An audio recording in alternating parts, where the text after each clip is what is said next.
How are you guys doing? It is 9:01 a.m. U.S. Pacific Daylight Time, Wednesday, April 27th, 2022 AD. That's Anno Domini, the year of our Lord. We should have a fun Wednesday show for you guys. Some interesting topics to cover. And your calls, of course. Harvard University was founded as a Christian school, and now the unchristian president is going after the Christian founders, pretending racism and slavery is a problem for Harvard's history. Harvard, how far they've fallen. Am I right? I think so. Spending like $100 million. I'll talk about that. I neglected to mention this anti-Trump judge yesterday that I promised I would touch on. Basically, all I have to do is show you pictures of him. You know, I've covered him before, showing pictures of how, I don't know, he's kind of rough looking. As if I'm one to talk, but I'm still going to talk about it. And the fake idea of transgender and non-binary so-called rights, what a mess. Over in Oklahoma, protecting the kids, protecting the birth certificates, protecting us from having to go along with the delusions. Are the right-wingers anti-science? That's what 538 says. Is 538 an ABC News outlet? Did they buy are they affiliated in some way? All that and your calls, guys. Oh, by the way, free speech. I heard something on the Jesse Lee Peterson show about free speech versus the EU, the European Union. They don't like free speech. They want to impose their clampdown on true and free speech. They call it hate speech. Harassment. Give me a break. But anyway, all that and your calls. Anyway, guys, let's get right on with the show! 1, 2, 3, 4. Oh, it's the Hake Report, the Hake Report, la la la. Oh, it's the Hake Report, the Hake Report, la la la. Hey, guys! Oh, it's the Hake Report, the Hake Report, la la la. Oh, it's the Hake Report, the Hake Report, la la la. So, how are you guys doing? I am fine. And by the way, I am wearing a t-shirt that I got from Joshua Tree. And it is a, what is that, a coyote or a fox? Joshua Tree. Somebody asked, what is the meaning of your shirt? Lone wolf? No. Lone wolf. If what you're implying is like lone wolf terror attack, we don't do those things. Unless by terror attack you mean the terror at facing truth. Because the liberals are terrified of the truth. And people in general, not just the so-called liberals, right? And so, yeah, it's not available on the Hake Report website. I visited Joshua Tree at some point within the last year or so and bought this shirt. I thought that it was 100% cotton. That's why I was so excited to buy it. But no, I think I don't want to grab it right now, but I think it has like polyester or something, which I don't like that. I don't like it when they put polyester in t-shirts. I understand it at some point, but usually it has more of a heathered look because polyester stinks. It's not me that stinks. It's the polyester, guys. It's not my BO. It's the polyester. And it's true because for some reason, like the bacteria, the stinky bacteria, or whatever it is, grows on the polyester. I've made this point many times. Just your friendly PSA on polyester, avoid it. I think nylon is better. It doesn't stink. Hitler was called a wolf, says Tom New. Wow, terrible. Butch Conger says that he's a lone wolf, but not a lone wolf terrorist. like a lone survivor. You know what? Before I get into these stories, or I don't even know if they're stories, they're situations, news, so-called news. Let me get to a call or two, guys. Let me get to Denny in Bulgaria. He's on the line, wants to talk about communism and Karl Marx. Denny, thanks for calling in Bulgaria. How are you? Hello, Mr. Hake. I'm doing well. I hope things are fine on your end. Things are fine. Thank you. Appreciate it. Glad to hear. I was listening to JOP show when I was working, and about the opening statement about communism. Yeah. And I think it's very interesting because a lot of people seem to miss details. The Communist Manifesto was made as an ideology by a Jewish man called Karl Marx in 1848. He was a Germanic Jewish person.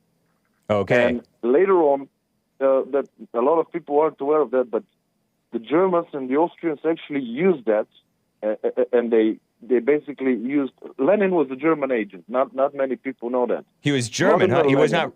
He was a German agent. He was Russian. He was Russian. But He was a German agent. He was looking for, and that was the point. They basically used Lenin to start the whole propaganda over there and to destroy the Tsar and the Tsarina, the monarchy of Russia. This is how they became a communistic state. They used the people's anger. We've talked about this a lot of times. Every time when somebody is angry, another person can use them very easily. Yeah. They used the anger of the people, and this is how the monarchy fell. And here's the interesting part. After the communists took over, they made a few very interesting changes that I think we can make comparisons with today's world. First, they brainwashed the teachers. They aimed at the teachers so that the teachers can do their dirty work. Yeah. Afterwards, they started pointless wars so that men can go to war and lose their lives. And that was their way of removing the fathers from the home. Okay. And third, removing the religion. And they did it in a way that they removed the priests, and they placed new priests who were KGB agents and Secret Service agents, basically. Yeah. And this is why Orthodox people, Bulgarians included, are very skeptical of the church. Even today, all of them, all of the hierarchy of the Orthodox Church are agents. All of them. This is why we Even don't in trust Russia the right church, now. Because even in Russia right now, even in Bulgaria right now, all Wow. of the hierarchy are into the political bureau. And there are mid-level and low-level priests who are just fine. But all of the hierarchy, even in Russia today, is like that. This is why Orthodox people don't trust the church, because you probably will understand what will happen if you confess your sins to a KGB agent. There Wow. will be a black car outside of the church, and you won't be seen again. This is how they did it, and this is why communism was basically placed in Russia, later on in China. This was the way to destroy the family, to destroy the education, and to destroy the structure. And the people should know something else. Once they were done with the teachers, the teachers were used to brainwash the children. Once they were done, not most, all of them were gathered and killed because they knew way too much and they expected way too much as a reward. Yeah. That happened in China. That happened here in Bulgaria. That happened in Russia. I don't know if that happened in Latin America, but I'm almost certain it did, because this is how those people operate. Say again, who? Tell me once again, who was killed? I zoned out briefly. I missed what you said. The young people that were hired to be teachers for the next generation. The young people who were teachers. Gathered. The young people who were teachers in kindergarten, in high school. Yeah. They were placed as operatives for the government to act like teachers, to spread the propaganda. Right. They were expecting a reward in return, and the reward was one bullet in the head, because the communist state didn't want to spend resources for more than one bullet. Right. And that happened everywhere. This is a very dangerous regime. Yeah. And, it's like a plague. People are playing with fire when they are promoting it. They don't know what's coming. I was born 31 years ago. I still live in a post-socialistic era. and it's like a cancer, because even if a regime fails, the people there are scarred. They're like blind. You said And scared? it's very, very dangerous. The people there are what? Scarred? Scarred, like you have, like a scar on the soul. Okay. They're like scarred. And it's very dangerous because people still believe that the government should be in charge of everything, that people should not have freedom to go and do that, that the government knows better. Yeah. This is a very dangerous thing because it scars a nation for generations to come. Yeah. And it's a common misconception that Russian people are now free, that they're democracy, that they have that they're the average Russian person is a very believing Christian because they're very tortured people. But the higher up is all of the priests there have already covered that subject. But this is a very dangerous thing. People who are promoting communism and socialism are playing with fire. It's so dangerous, and it always backfires. And the pawns that are doing the propaganda are always on the receiving end. They think they will receive something, they won't. Yeah.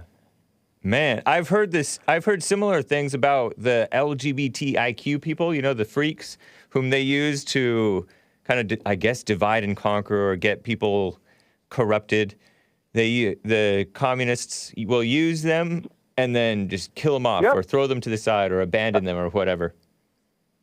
Absolutely. That was the socialism in Germany. That was, people might not know that. Hitler was a German socialistic. His party was called NSDAP, the National Socialistic German Working Party. That's exactly what he did. He was spreading the propaganda through them. Then he placed, I think there was a big triangle so that they can be marked, and then they were killed. Wow. That's exactly what happened. You're absolutely correct. Well, thank you, Denny, in Bulgaria. Dangerous. Very interesting. I had not, I mean, it's wild. I hear one more quick point. I hear that a lot of the people in former communist countries, like Armenia, are very corrupt and conniving. Very low trust society. They're not trustworthy. They will cheat you when you're not looking, and you have to watch out. You heard correct.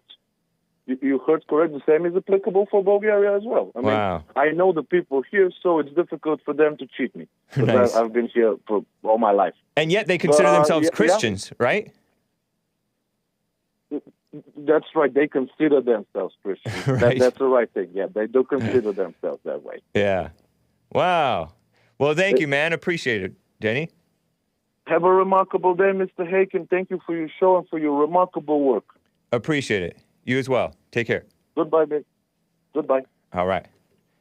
That's Denny in Bulgaria, telling it how he's seen it, how he understands it over there in those communist or former communist or former socialist countries. What a mess. Let me get to Alex in Sweden. Speaking of foreigners, Alex in Sweden is on the line. Alex, thanks for calling. How are you? Hey, Hake. Hey.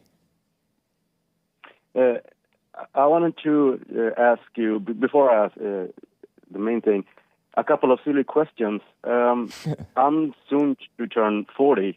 What does that make me? Because you sometimes say millennials and all those. What does that make? That means that you are solidly on the older side, but you still are a millennial. At least if what is millennial in America still applies to the people's age group in Sweden. Because you know how different places, different ages have different cultures. Okay. And the second thing was, yesterday, I think you banned someone yesterday, right? I did. I banned one of my callers who's really seemed to like me early on, and then he's sort of switched on me, and he's just kind of angry and off. Excuse me, but English is not my first language, so I didn't get the context. What I wanted to ask you is, what I don't want to know the entire story, but since you banned him, what do you have to do to get banned from, for example, from your show? Because I'm not. I'm just asking for the curiosity because I don't understand why you call in and, misbehave or don't have your manners. So I was just asking you, why did you ban him? I just got the sense that he was had like an evil spirit. Like most people are possessed, right? But there's some people who are like dangerous possessed. Like he's like on a dangerous kick, and I don't want to deal with people who are just evil liars going after, just smearing Bond, lying and stuff like that. He's calling in to me about Jesse Lee, and something was just off. The spirit didn't seem right, so I kicked him off. Understood. Okay. Yeah. Okay. All right. The main thing I wanted to, I was thinking about it is this, Twitter, Elon Musk buying Twitter. Yeah. And I've never had social media. I don't have Facebook. I never had Twitter. So I don't know how these things work. But just to be to be clear, freedom of speech, it means that you can say anything, but you are not supposed to, inflict violence on someone or say, go hurt them or burn down their house and things like that, right? Repeat that. I got distracted. Please repeat that. I apologize. Freedom of speech, it means, right, that you are allowed to say whatever you want except for, saying that someone should go inflicting violence on someone or burn down some property or something. Except that you are allowed whatever you want, right? Yeah, freedom of speech means you can say anything except for threats, and in some cases, libel and slander, like falsely smearing people.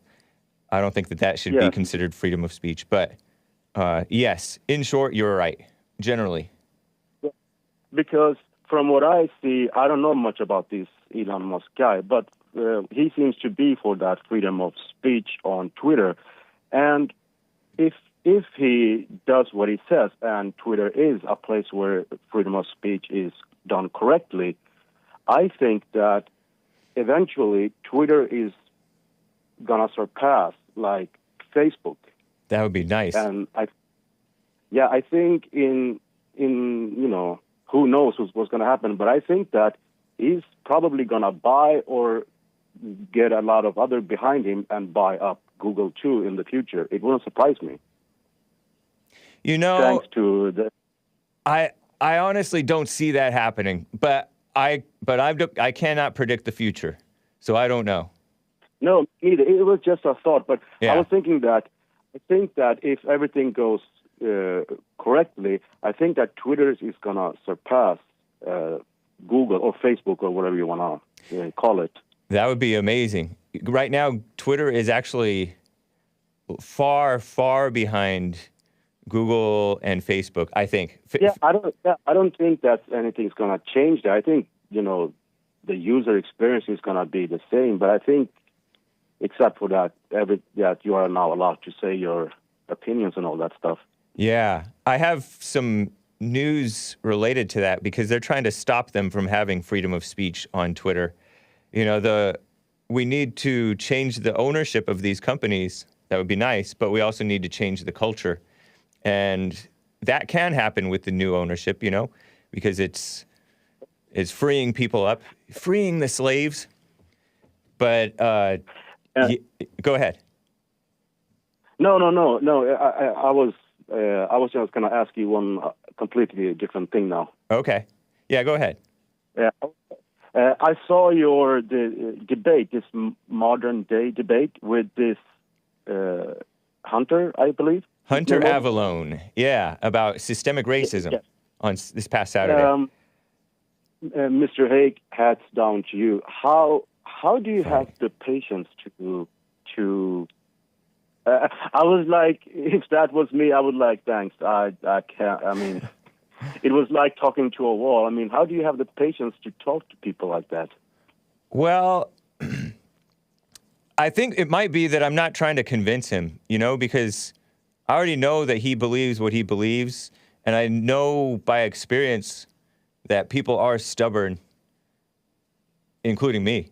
And so they're not going to change their mind. So I just answered his points, if you want to call them points, the best I could, and also presented the truth as I see it.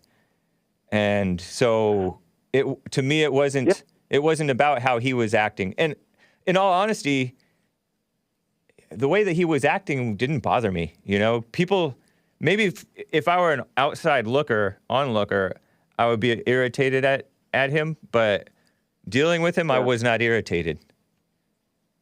Because one thing that kind of I reacted to watching that debate is that a lot of young people ones today are so far in the intellectual is that some people say that they only want, you know, statistics, data, and they don't want. It's like the experience part is not.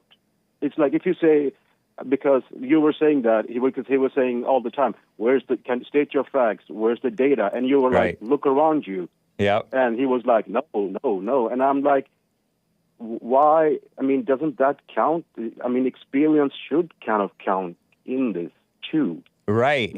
And in all honesty, I think, if he wanted the data, he would look into stuff that real Vincent James and Dr. John R. Lott Jr., PhD, and other so-called conservative or truth-telling people who know statistics, Heather MacDonald and many others, great Colin Flaherty, rest in peace, who've just shown that it's overwhelming their own degenerate, you know, the black degeneracy and the black issue is of their own making or of their own failure. It's not of whites. It's not whites' fault. But no, he didn't. He doesn't even want. He doesn't even really want that data. He said, "No, thanks." You know, I think. You know, to be honest, I just think these people. I think they just like to, how do you say, kind of bully debate you. If you understand what I'm. Yeah, right. It's kind of like they just, you know, playing gotcha. Yeah, exactly. Gotcha debate, because how do you say it? Productive debate. It's I don't see it with, because I say it like this, not to be judgmental, but if I see a dog, I expect it to bark. Yeah. So these kind of people, most of the time, I don't even engage because I know that it's just a waste of time for my part. Yeah, especially if you're thinking that you're going to convince that person. And I just say it to put the truth out there as I see it, and I don't know how he will take it, but other people listening may see, oh, James is right, as nutty as he comes off or whatever. Because just a final point is that to be honest, I'm not an intellectual person. I don't have degrees and all that, but I have a common sense. I know things that happen around, and I can, sit down and make my own opinion. It don't have to be my own. It's a just opinion. It's reality. Yep. And I'm just so baffled by that. A lot of people don't seem to do that. So, but it is what it is, I guess. Yeah, they don't have logic. They don't have a cause and effect type of mentality. They just believe like poverty causes crime, and therefore the housing thing, that the redlining is the cause of all blacks' problems. Give me a break. Oh, yeah. Yeah. But thank you, man. Yeah. Appreciate it. Thank you, Mr. Hake. Yeah, keep it up, and thank you. You have a good one. All right. You as well. As I was listening to Alex in Sweden talk about this debate, my modern day debate appearance with Hunter Avallone, one thing I notice is that when they say something that has some hint of truth in it, I will acknowledge like the hints of truth in it and be like, either, but it doesn't matter, or that's not the main issue, or whatever. But they seem to, like, for example, Hunter, he did like pretend to acknowledge that responsibility would help, but he pretended like responsibility isn't the main issue in your success or failure in life. But in everybody's personal experience, that's the main issue. That is the main issue. Not this, oh, your situation. And you pretending like your mother, the black mothers weren't responsible for becoming single black mothers. What a mess. So I would acknowledge the good points that they have, but they wouldn't acknowledge or really engage the good points I had. They would just write it off as feelings and anecdotes and mess like that. So phony. Even though they could not demonstrate that this redlining thing caused the plight of the blacks. Hake, nice shirt. Thank you. I appreciate it. Yeah, definitely talking out of both sides of their mouths. Because they're blind. They can't see.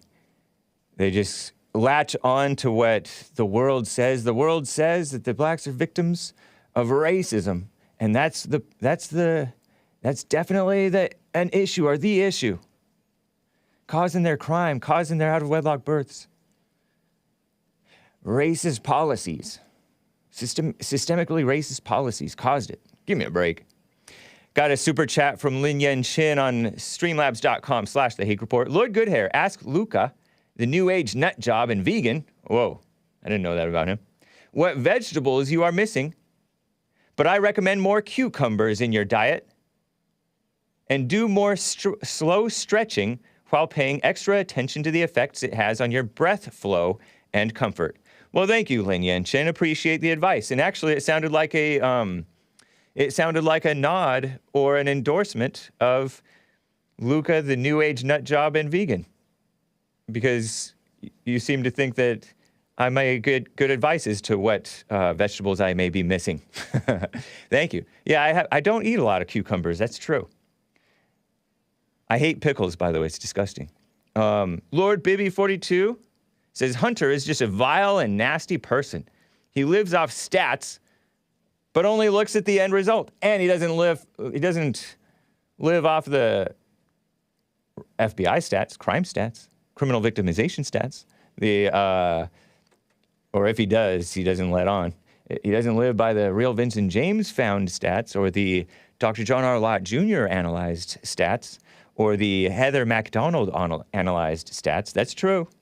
Only looks at the end result. He doesn't have a clue how a statistic came to be or why it even exists. Yeah, very true.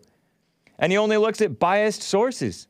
If I ever see him in person, he will get a swirly.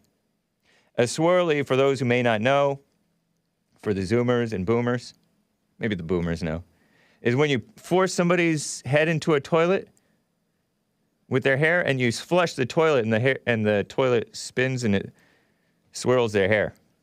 Lord Bibby 42 says, maybe that swirly comment was a bit too much. But he's still a sissy boy.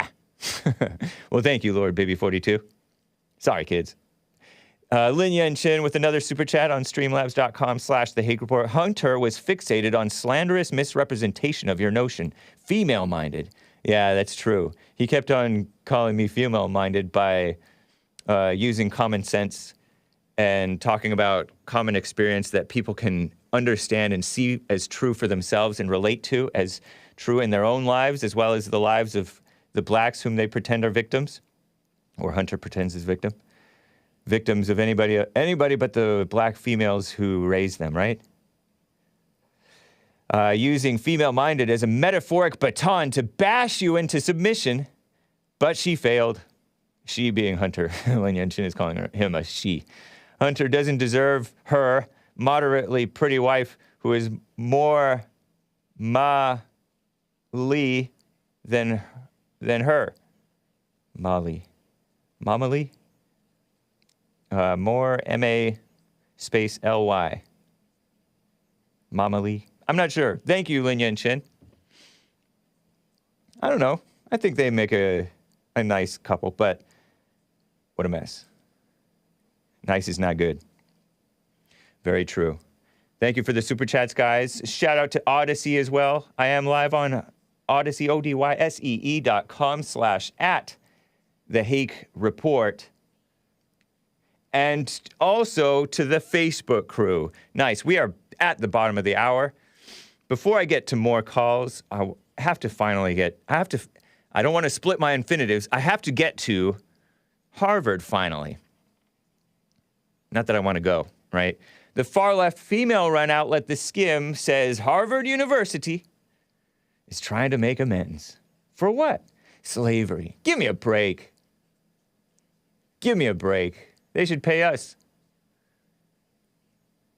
In 29, they being, the descendants of the slaves.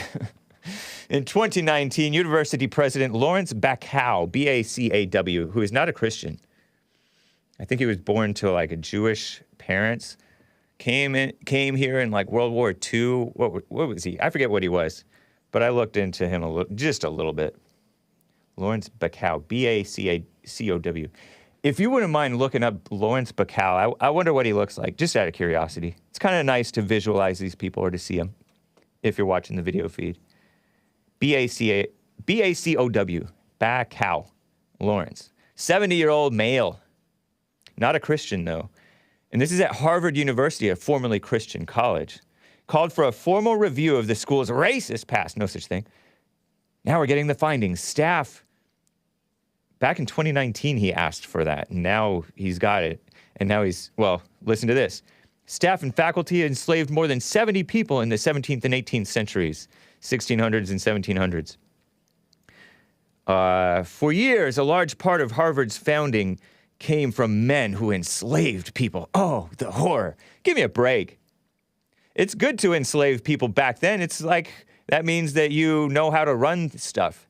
I mean, by good, it means that you may be a decent manager, a decent leader, a man of means. What, poor people are supposed to run the show? That means you're giving people a livelihood. Slavery is a livelihood for the slave. Did you know that? Probably lived better than some of you. Some Harvard scholars also promoted race science and eugenics into the 1900s. There he is. That's him. That is Lawrence. We're looking at a photograph of Lawrence Bacow. Not a Christian. In fact, he's very unchristian, anti-Christian, honestly. And this is Harvard University, which was founded in the 1600s by the Massachusetts state legislature. I mean, not state, colonial legislature. 1600s, before America was founded. For the clergy.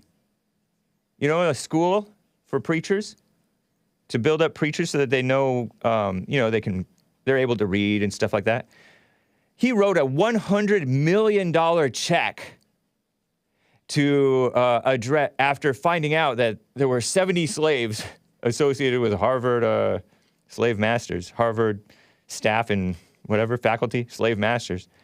And that some Harvard scholars promoted race science and eugenics into the 1900s. Bacow said the university has a moral responsibility. Oh yeah, an unchristian, a non-Christian, talking about morals. Give me a break.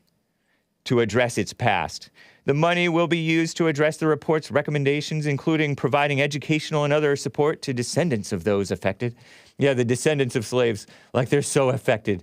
They should be thanking us because by way of their slave ancestors, they get to live as the richest blacks in the world, because the American blacks are the richest blacks in the world, I think. Or one of them. If they were their own country, they'd be like the richest in the world, one of them. And they get to live in the best country with the best, anyway, what a mess. And yet, we're like on decline. They're trying to make the country worse. Providing educational and other support to those descendants of those affected. You need to educate yourselves. I'm talking to the people who think that slavery was such a bad thing. You're uneducated. The report also suggested more collaboration, like student exchange programs with historically black colleges, and they capitalized B in the word black because the Skim are a bunch of kiss-ups, and universities, HBCUs. How does this stack up against other schools? Brown University was the first so-called Ivy League school to acknowledge its ties to slavery. And about 90 schools, William and Mary and UVA, University of Virginia, are members of a group dedicated to researching and atoning for slavery, as if slavery was a sin. It wasn't. Georgetown even set up a fund to provide reparations.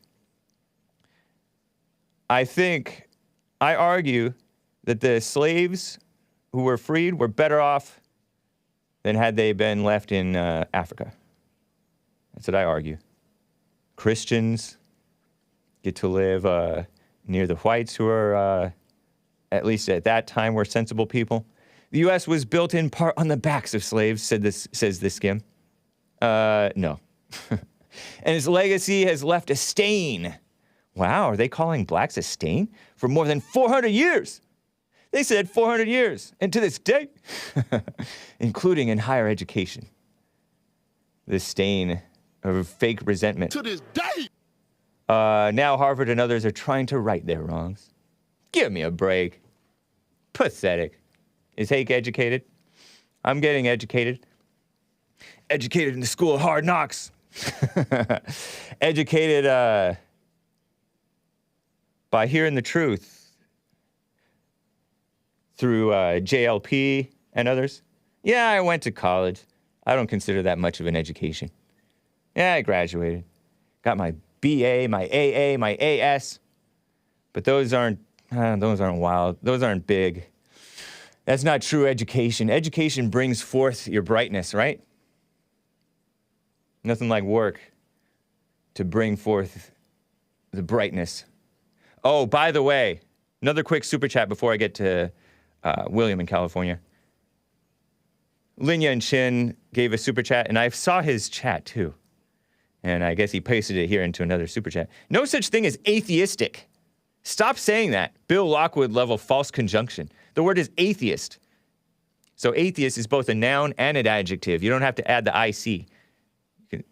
Because when I say, the atheistic Jews who were in the ADL is the Anti-White Defamation League. They like to defame whites and Christians. ADL. Deport the ADL. Atheist is already means of or relating to atheism. No need to add the IC on it. Lin Yun Chin says, thank you. Same for any word already ending in IST. No need for an IC. But what if I like adding that in? It's kind of like the useless word utilize. It's not useless, it's just unnecessary. It's superfluous. Because you can just say use instead of utilize.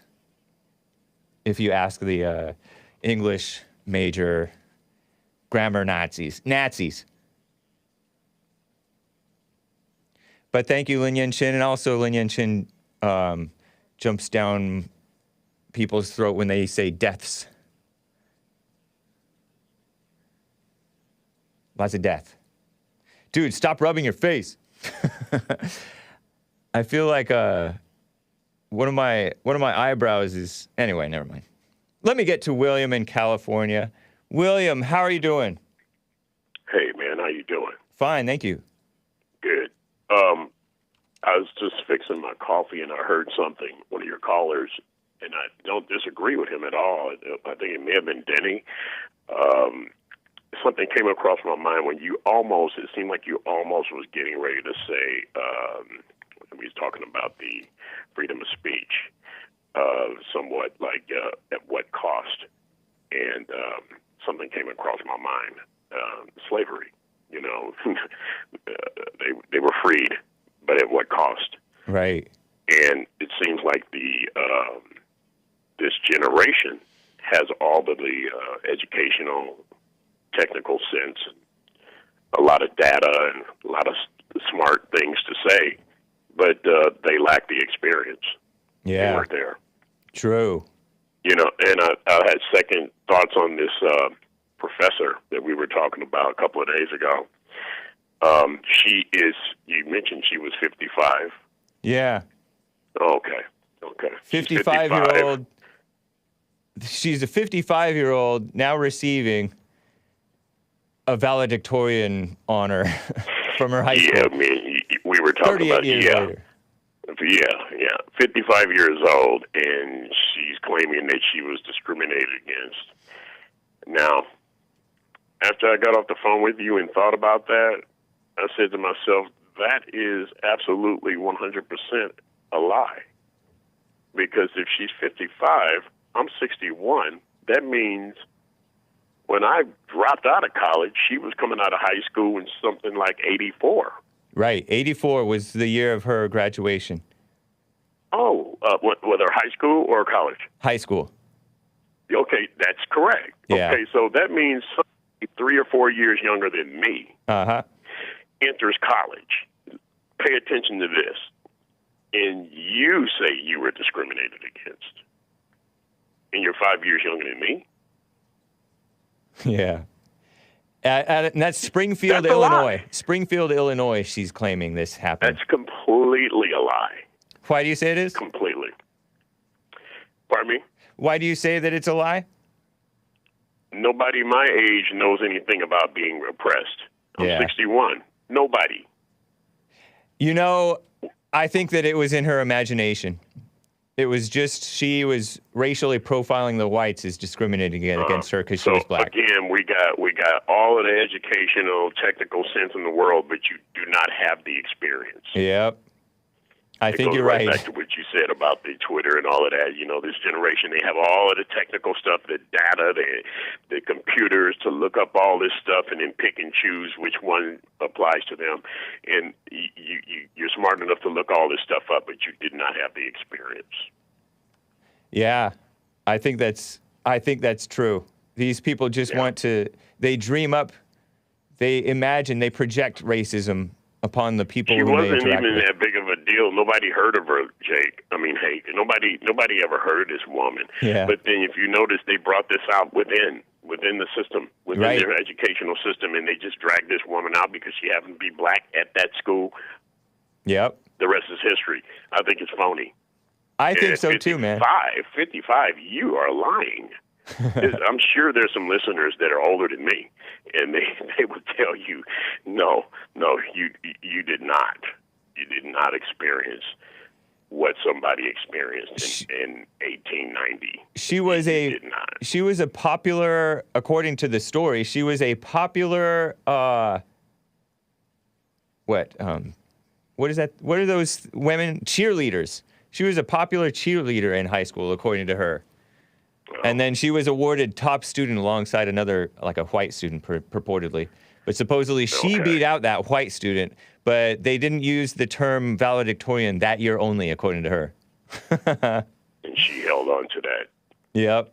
And she was still like, she said, oh, I'm strong, I'm tough, but she was bitter about it and insecure about it. And she said, oh, we need this restorative reconciliation, racial reconciliation, meaning kiss up to the blacks. Yeah.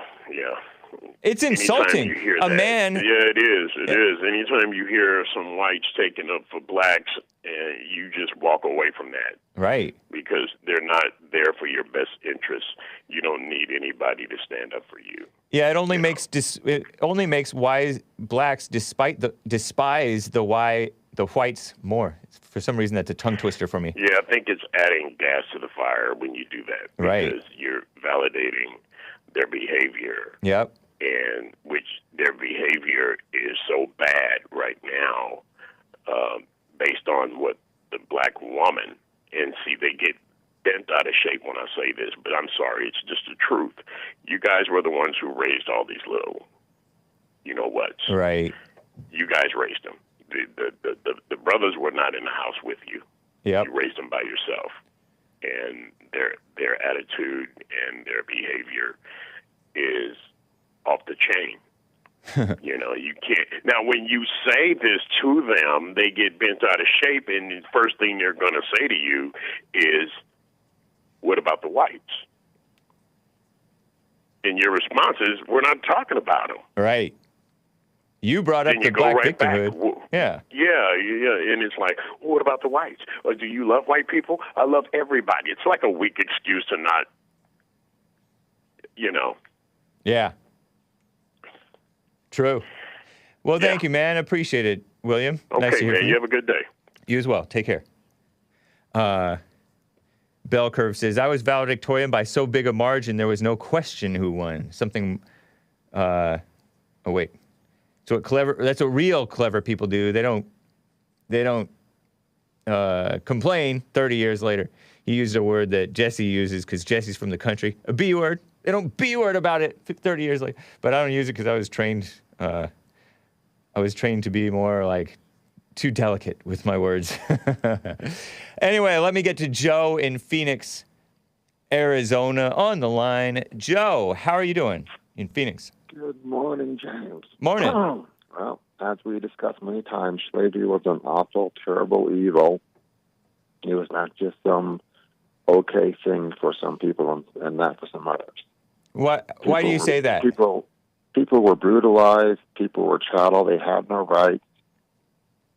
Untold thousands of Africans died in the Middle Passage. It was a horrible, brutal, terrible thing. And you admit yourself you would never want to be a slave or own a slave. So there's a reason for that, James. But you said that people were brutalized, and you said that it's incorrect to say that it was good for some and not for others. But you said that you listed off things that are not slavery. They were things that happened in the midst of slavery. You know, transporting people. Yes, people die on voyages. It's rough. Even free people died on voyages. That's part of slavery. But that's not slavery itself. And that wasn't universal to the to the individual slave's condition. Some slaves were treated well, others were not. James, and especially in America, I would think that America, as a Christian nation, would have, by and large, treated their slaves better than the Muslims, for example, James, or the Africans. You can't be treated well by definition when you're not even a human being. You have no rights and you're chattel. But you're projecting. But hold on. You can't be treated hold well. on. Now you're projecting the notion that they weren't humans in the eyes of the slave masters. No. It's not projecting. That is documented very clear. I mean, no, it's not. Read the Dred Scott case. It says exactly that. That they're not humans?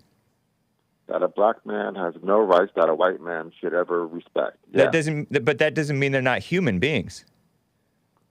James, read the literature of the day. There's countless accounts saying that black people were beasts, that they were animals, that they were not part of the human family. I get that. I totally get that many people thought that, but you're assuming that all the slave owners thought that. When I've said clearly that there were honorable and dishonorable slave masters. This is something that we all learned in school up until later. Did you learn honor when you were in school, Joe? Did you learn that there were good and bad slave owners? You cannot have honor owning another human being, James. Just that simple. No, that's not true. That's not true. Of course you can. It is true. Did you learn in school that there were good and bad slave owners? No. You didn't learn that? Oh, what school did you go to? Phoenix? Did you grow up in Phoenix? I went to good schools, James. What school? Not to dox you. Not to dox you. Partially in Phoenix, partially in New Hampshire. Were they public schools? Oh, New Hampshire. Those Yankees, man. You can't trust them to tell the truth about the. That is a very, very conservative state, actually, James.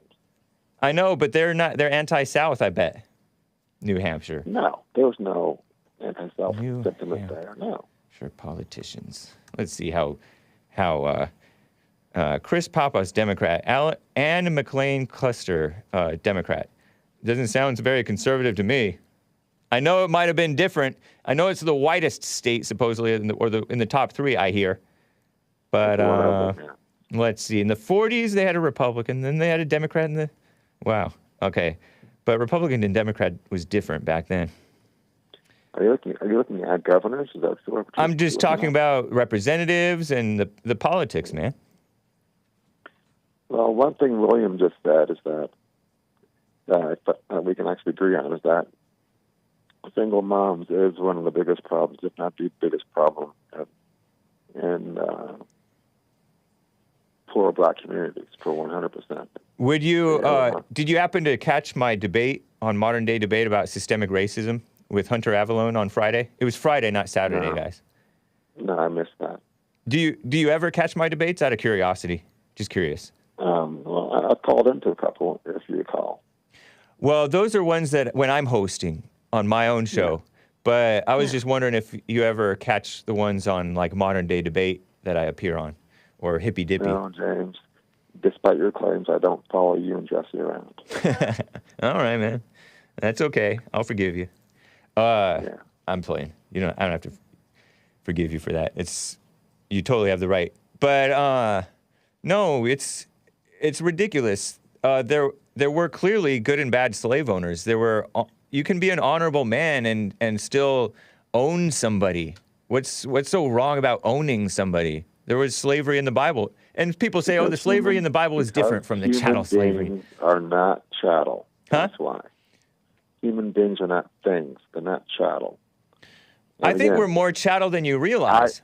I would urge you to listen to or watch Frederick Douglass in 5 Speeches. He talks exactly about what you're just saying. That he had some sour grapes toward his master, right? Just hold on.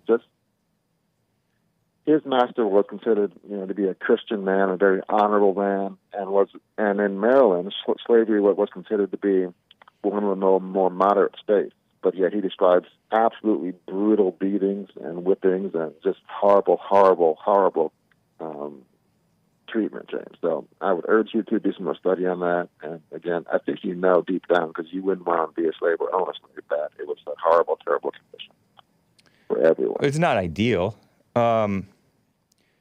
I have some super chats for you, quickly. No, brother. Here we go. Well, I have one super chat. Linyan Chin says, Joe Kenyon, who isn't a slave? We are all either slaves to emotions and imagination, which are slaves to Satan, or we are slaves to inner stillness, which is the essence of wisdom, and wisdom enslaves us to God. Slavery is life. Let go of your insecurity/hell. Lynn, he has a very furtive imagination, or fertile, I should say. Furtive. Attempting to avoid notice or attention. No, that's not Lin Yen-chin. Well, yes, anyway, fertile. Fertile, I should say. Yeah, fertile. Interesting guy. Yeah, he is. But, so no response to that? Because we are all slaves of some sort. What I would say is that you heard me say many times that the real war is the haves versus the have-nots, and it's getting wider and wider and bigger and bigger. And I disagree with that. But go on. So anyone who is a wage slave, you're really in jeopardy, because it's going to get worse. It's going to get worse a lot sooner than you think. That's probably true. That may be true. Instead of obsessing about skin color, you should be focusing on your bottom line and your net worth. All right, man. But I say it's a battle of good versus evil. And yeah, there is the so-called haves and have-nots. They are exploiting and dividing and conquering. I do grant you that. But you're falling into that. Anyway. How so? Well, because, for example, you feel that Jesse Lee and I are constantly bashing blacks when we're trying to help the blacks and everybody. Well, we disagree with that constantly. When you lie, denigrate, stereotype most black people based on lies, James, that's not helping anybody. You should worry about your bottom line, not us talking about blacks. I can do more than one thing at a time. All right. John WX25 says, why not just be grateful, Joe? You're alive because of the sacrifice of others. My ancestors came from both sides. So should I cry like you? One, I'm not crying. Two, I'm certainly grateful for my ancestors for how about the slave owners? That hell. As far as I know, my ancestors could have been slave owners. I don't know. Are you grateful for the slave owners that they brought? They may have brought your ancestors here. No. Or at least kept your ancestors alive by food and shelter and a job. A horrible, brutal, dehumanizing system. There's nothing good about it. It was awful for everyone involved. And by the way, there's always been free blacks here from day one. So and those the free blacks were slave owners were harsher slave owners than the white slave owners. I heard. You heard. Yeah, there's no documentation of that. Oh yeah, there is. There is documentation on that. You're making a claim that you don't know to be true. You need to watch Dinesh D'Souza's movie. Yes, you are. No, there's plenty of documentation. You're just making an assertion without it. No. You're ignorantly making an assertion that there's no documentation that the black slave owners were harsher than the white. MO. That is your whole MO. No. Assertions with no documentation. And so does that justify you making a false assertion ignorantly? You just said that black slave owners were worse than white slave owners. There's no way for you to document that. There is documentation on it. You just don't want to look into it. Worse, dumb, terrible slave owners? I'm sure they were. They were harsher. Because slavery corrupts the soul of anyone who Lord. touches it. Your soul is corrupted Absolutely. by slavery to sin and anger and evil and malice Oh, you're describing Jesse and you. and pride. You are, and by the way, Dinesh D'Souza is a convicted criminal. So Yeah, but he's a There smart you go. convicted criminal. convicted felon. But he's an educated convicted felon. Why are you? Well, according to you and Jesse, education is bad and evil. So I know, but he knows stuff. And he knows that the black slave owners were harsher than the whites. But you don't want to admit that because... no, I would say I'm sure some were and some weren't. See? Then why are you trying to say there's no documentation? Anyway, I got to go, man. Nice talking with you. You think, oh, yeah, you too. Have a good day, Joe. All right, you as well, Joe. That was fun talking with him. Man. We got my favorite caller to get to, but first, I have some super chats and a song to share. Another super chat from Lord Bibby42 says, Hake, I forgot to ask you a couple of days ago, but is there any talk about Kaz coming onto your show? I enjoyed the after show on Friday, except he keeps calling me Lord Dibby. But he seems nice to a degree, and I've enjoyed him guest hosting the modern day debates. I had not thought of that, Lord Bibby42.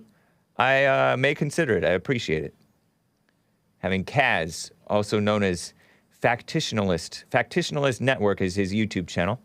Check it out. It has my after show after I debated, I think it was maybe even a more productive conversation. My discussion with him versus with Hunter Avallone, although Hunter Avallone was more antagonistic, so in that sense it was kind of good. Kunta Quinta says, I mean this in the most sincere way possible. Joe, oh man, Joe from Phoenix. Kunta Quinta has a super chat for you. I mean this in the most sincere way possible. Joe needs to stop worrying about people's views on slavery that differ from his. That may be one of the reasons he had a stroke. Calling in to correct someone on the same point is insane. And I think that he's referring to the fact that he's called in like multiple times to argue with me about the same issue. That is about slavery. Which I say, there were honorable slave masters and there, I imagine, were not so decent ones. And there were honorable slaves, dignified slaves, and not so dignified ones.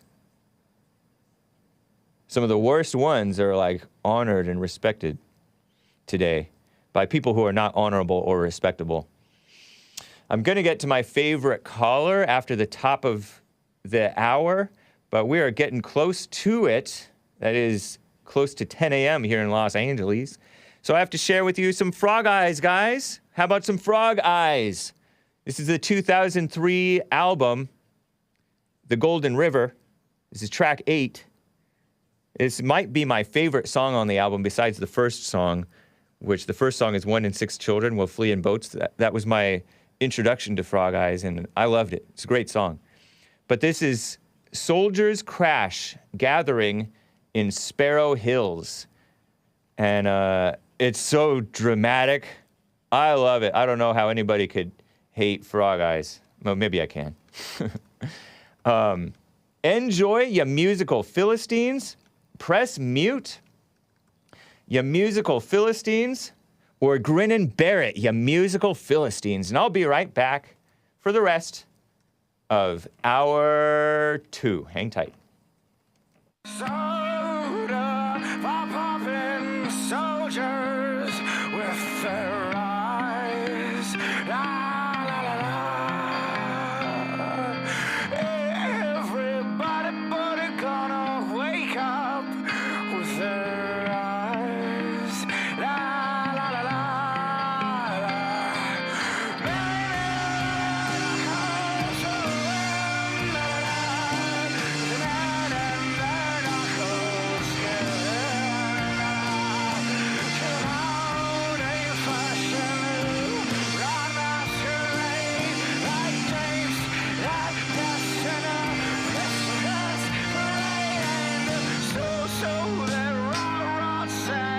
soldiers with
So good. Is that not so good? I say that is so good, but some people might say that is not so good. Don't you like the piano there at the end? So good. A Clockwork Elf tunes. Wow, meth head music. Lovely. What? Sounds like David Bowie singing Pink Floyd. Whoa. Devil music, Canadian music are the same thing. Is it safe to unmute? Now it is, Robbie. Shout out to Robbie. Chris says, I'd rather, Chris in the chat, Chris M, would rather listen to band callers than this quote-unquote music. Yes, it is Canadian music. It is. I mean, all music is devil music because music is the language of the devil. Wasn't he the music, so-called worship leader, Lucifer, the angel? Driving music, says Didn't Do Nothing. Thank you, man. Appreciate that. Kids don't listen to this devilish music. Why does it sound like being constipated in Yiddish? This is music? Asks Lin Yen Chin. My cats ran under the bed, says Kevin Howe. This song reminds me of when Pop Pop had to go... I can't finish reading that. But yeah, it does sound very dramatic, you know? Very cool. Hake's fingers trembling and withered away looking. This music sucks the youth and life out of you, says Lord H. Sizzle. Seattle grunge. Is it still 420? Sounds like pot. No, it doesn't, man. That was Frog Eyes, not Kurt Cobain.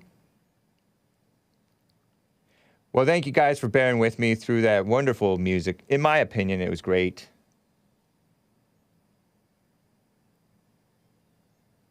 Did he say that? He didn't say the cuss word. Okay. He didn't say a cuss word on this one. I think the previous one he said a cuss word. Unless I missed it.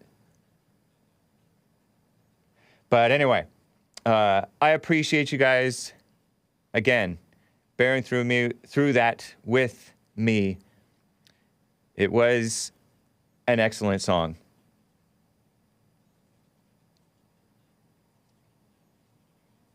But let me get to my favorite caller, Maze, in the Dayton, Ohio, the sundown town. My favorite caller is on the line. Maze in Dayton, Ohio. How are you doing? Hello, James. Hey. How are you? I'm fine. How are you? Nice to hear from you. I was listening to William. Now, sometimes facts will knock somebody out, won't they? Facts? You said facts will knock somebody out? Yes, I'm going to give William a fact. Now, Ben Carson grew up without a father in the house. So, what did he do in this country with a person without a father in the house? Ben Carson? He split conjoined twins who were conjoined at the head, something like that. Really? And Yep. did his father in the house have anything to do with it? Say again?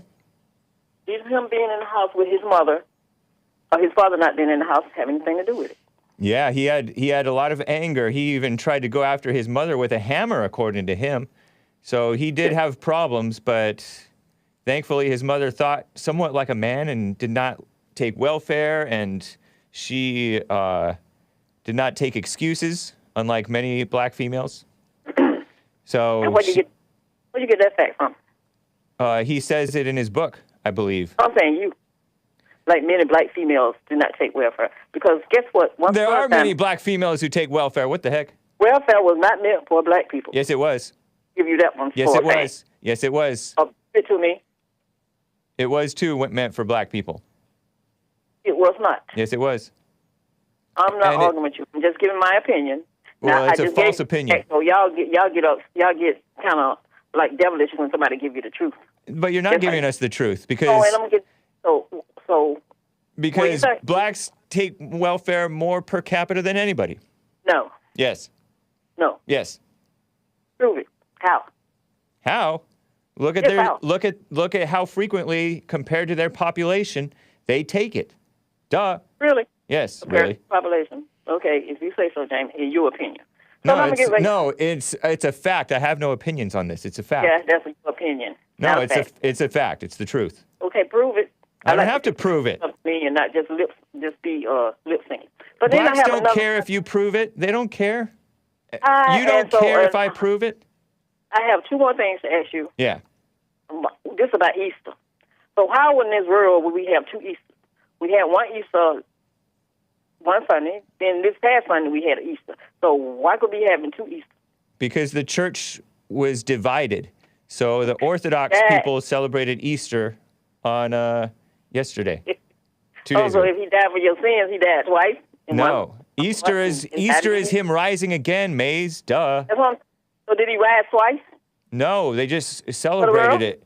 One celebrated it one time, another celebrated it a different time. It's not two Easters from the same church. It's one Easter for one church, one Easter for another church. Well, okay, that's what y'all do for books and stuff. And what do you mean? You're not making any good points today, Mace. Questions you cannot answer. You said that they did one. I gave you a clear answer. Did he die twice? No. All of it should Easter happen isn't about his death, Maze. How you need to get educated. Educate me, since you think you need to educate black people. Easter is about him rising from the dead. I've told you that already, but you forgot. You told me what? I told you that Easter is about Jesus rising from the dead. That's right. Did he rise twice? No, I already answered that question, Maze. You're just slow. You're acting. Why are you so slow today? I'm not Fast slow, with the mouth, but slow with the comprehension.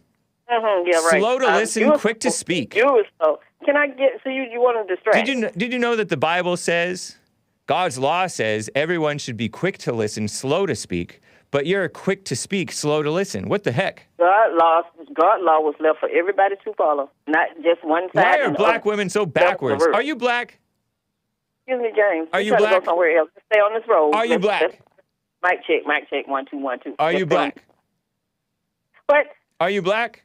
How many times you got to ask me what I am? Until you answer. I'm trying to help you out. And I want to know how you helping blacks, is what I want to know. Now explain to me how y'all supposed to be helping blacks. By showing patience and love and telling the truth to you people. Really? Yeah. I'm one of the few. Truth and love. Well, what is the truth and love? That's not telling me anything. That you're supposed to be... That for one thing, you're supposed to be quick to listen, slow to speak, and slow to become angry. But blacks are quick to become angry, quick to speak, and slow to listen. I'm not angry. You just can't take it, and then you hang up on. Don't let people get their opinion out. And I was talking about blacks in general are angry. I didn't say that you were angry, but I think that you are angry. What I'm saying, and it's just like William say that people don't listen. You're not angry, but you are quick to speak, right? I'm the one with the problem. You may not be angry, Maze, but you are quick to speak and slow to listen, right? I'm seeing a Caucasian tell somebody what to do. Answer my question. What's that? Before I send you back to work. You are quick to speak, not quick to listen, right? No, on both. I listen. Oh, you're quick to listen? And you don't learn. But you don't comprehend. Being educated about black people. How? Huh? How are you being educated about black people? How am I being educated about black people? Yes, you want to educate us, but nobody's to educate you. So how do you educate something? Who says nobody's educating me? I just mentioned that JLP, life, work, and a little bit of school, and a little bit of reading. That educated me. I told you who educated me. Really? Yeah. Jesse Peterson, the only person to educate you. Not. I didn't say that. I said also work. I said JLP. I said work and a little bit of school and a little bit of reading too. So I've mentioned real Vincent James. He knows stuff. I've mentioned John R. Lott Jr. I've mentioned Heather MacDonald. I have mentioned Colin Flaherty. I've mentioned many people who have educated me. Really? Yeah. Okay. They educated you in what way? To hate black people? No. But that's all I hear come out of your mouth, the hatred. No fathers in the house. You don't know what hatred is. All of this stuff that you come out with, you're not being around real black people. Yeah, I am. Real ones. Are you real? You want to be around the ones that put themselves down or the ones Are you real? What? Are you real? You're not around me. You're just talking to me on the phone. That's around you. I'm sort of like walking side by side with somebody to get to know them. Why do I have to get to know? Why do I have to walk side by side to get to know them? Give me a break. Yeah.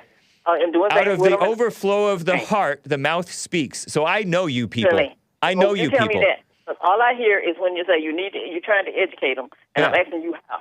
So I can tell you how you educate somebody, how you show love, not sit up and show a whole lot of hate and call it love. Back at you. That's why I say y'all grow up God in His law every day. You don't know about God's love. Those things He left in His law, y'all abide by. Do it nowhere. You don't love your neighbor. You know, Yes, we do. Your neighbor is your enemy. Why don't y'all reverse what all the things that He left in His law? Why don't you reverse it? Because that's what y'all do. All right. You want to hate history because history happened, and then you want. No, we just correct history. Maze. Oh, History is fake news because history is written What makes down. it fake? It's a written down of what happened, and the people writing it down, they selectively take the writings and pretend that this was something that it was not. So you don't know what you're talking about. You lived in history. When you get to be like 80, you gonna tell people what you did in history, or how your walking life in history happened, or all these things, or you're gonna go by what? A fact or a fiction? How you gonna do that? Stick by the truth. Because when your world change, and you outside looking in, what you complaining about, and all the things that were done, why can't you just accept all the things were done? Stop trying to repeat it, and let the world move on. Because the world doesn't want to move on. You people never like to move on. You're still stuck. Maze, you are such a hypocrite. Maze. You are such a hypocrite because you're like, oh, I tell my kids you don't have to move off the sidewalk for the white people. They don't. You're living in the past. You're living in the past. You're living in the past. Move on, Maze. And you still have some Move nuts on, Maze. You still have some nuts from the past still like that. Listen to the things that y'all talk about. You're the nut from the past, Maze. What to do. Maze, you are that nut from the past.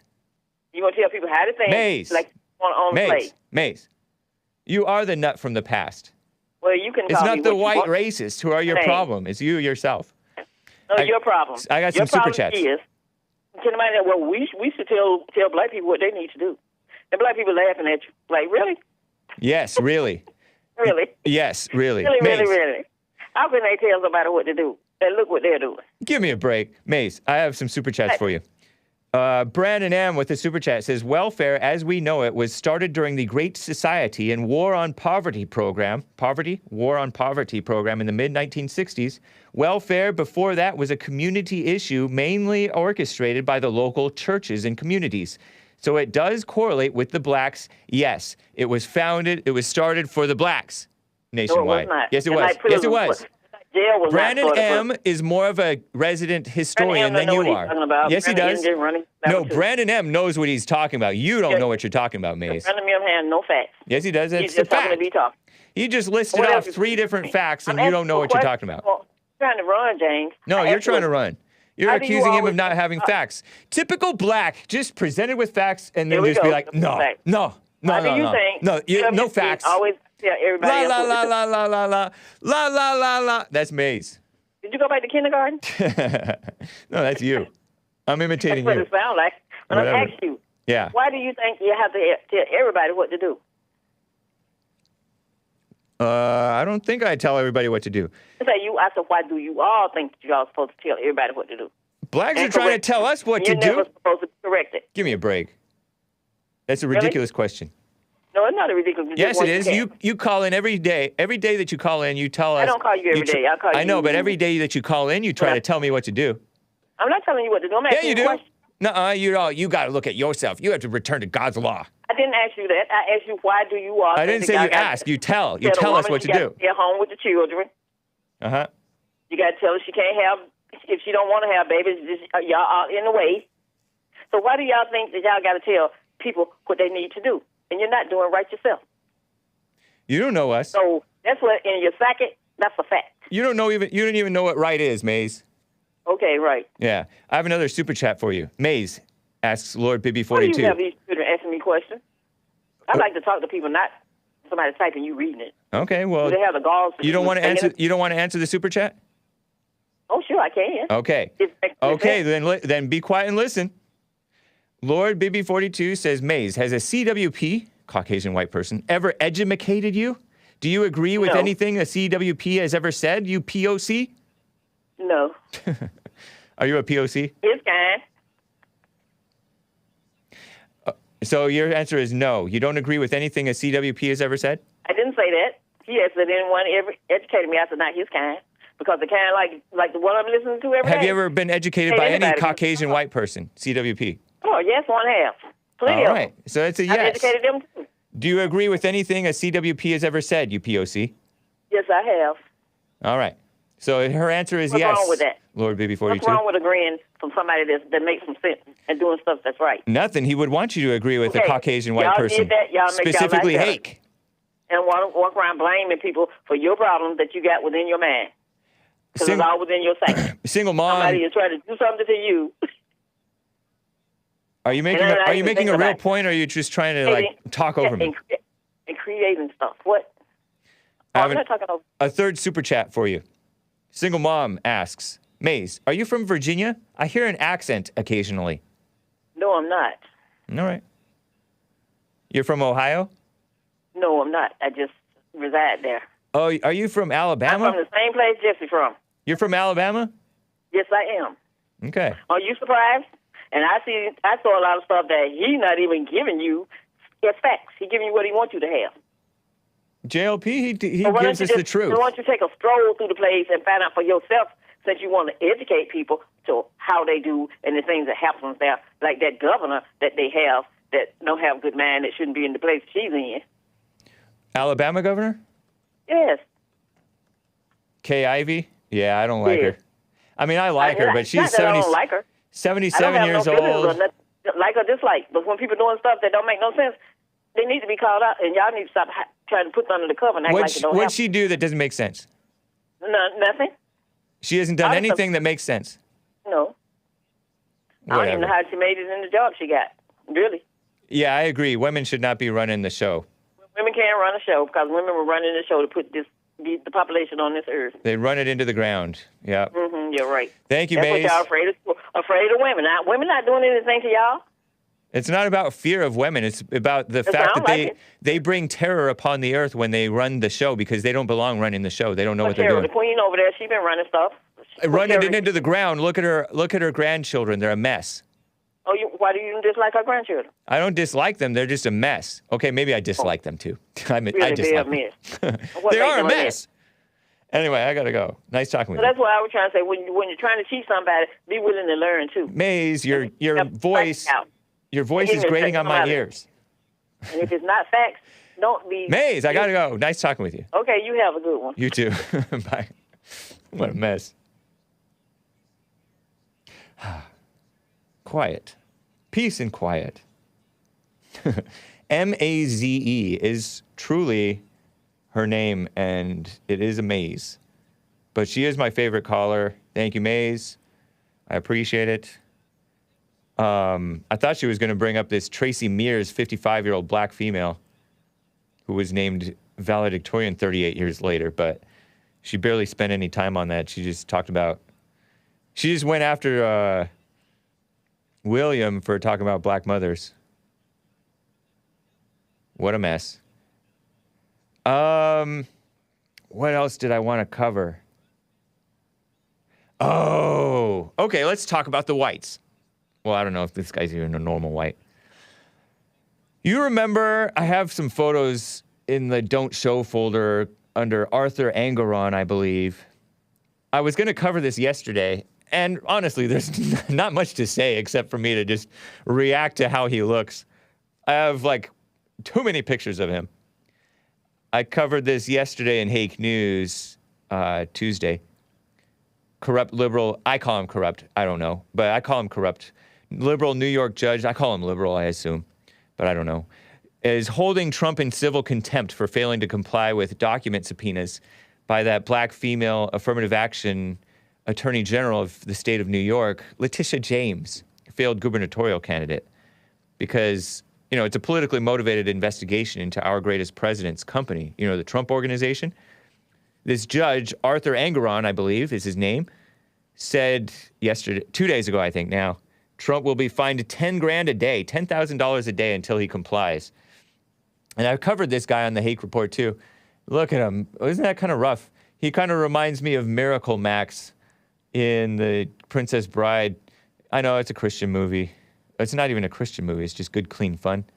Doesn't he look kind of like he's putting on... Doesn't it look like he's wearing, like, makeup to make his face extra ugly? And I don't mean to be mean. I hate calling people ugly. But, I mean, he's like has a remarkable, striking face. Pretty skinny, though. Pretty fit. Honorable, which I don't know how honorable this man is. He might be. But it doesn't seem like it to me. Arthur F. Engoron. Look how fit he is. But then his face. I'm laughing because, anyway. Only women can be butterfaces, right? Never mind. Oh, man. I first covered this on Friday, February 18th, 2022. You can check it out. But he was inducted as a justice on the Supreme Court of the state of New York. He came out of Wheatley. There's like a young picture of him, and he looks mildly like an upstanding, strapping young lad. Look at that. How the years take their toll. But it's not years that take their toll, I don't think. Look at him. I suppose you can, like, see how... But the aging, oh my gosh, it's striking. Looks like almost a completely different person. Or his grandpa. So this judge he grew up to Engoron. What kind of last name is that?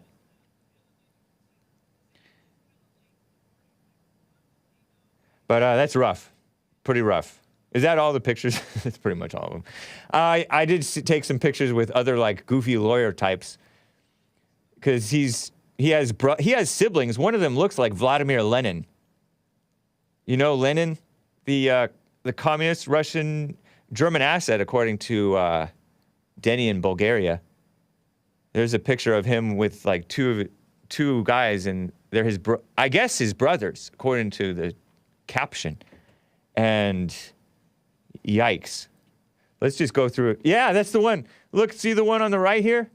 I think that all three of those guys are supposedly brothers. Are those normal whites? Arthur Engoron. They look kind of off. Like, I don't know. But doesn't he look kind of like Lenin? A little bit? That's when he, I don't know, became part of this. That one is rough. I remember seeing this one. This guy was like a bodybuilder or something. Or some, like, male model. And so he has a weird, funny lawyer face. He's also a lawyer that he's posing next to. There he is with another overly smiley judge type of person. Or lawyer type of a person. With his yellow teeth. I don't hate, but I hate to do this because it's, God knows what I'm going to look like, right?